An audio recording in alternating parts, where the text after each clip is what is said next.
कभी तो ऐसा हो ना कि जिसको 30 साल हो गए हैं मस्जिद में फजर की अजान देते और झाड़ू देते, कभी तो ऐसा हो हम उसे मिलाद की महफिल की सदारत में बिठा दें।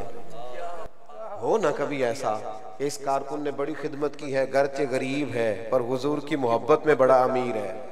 कभी लाए ना इन लोगों को भी सामने, कभी थोड़ा सा हौसला अफजाई इस रंग में भी करे ना, कभी इस तरह का मिजाज भी तो बनाए ना। आपकी तो महफिल बड़ी हसीन है।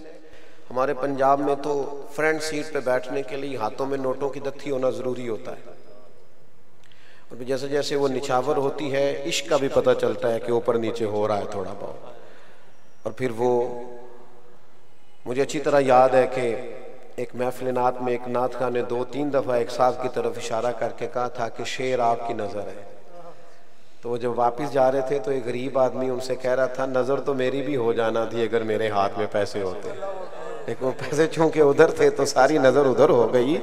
करुमद है अहले दुवल रजा, पड़े इस बला में मेरी बला, मैं गदा हूं अपने करीम का, मेरा दीन पारा ना नहीं।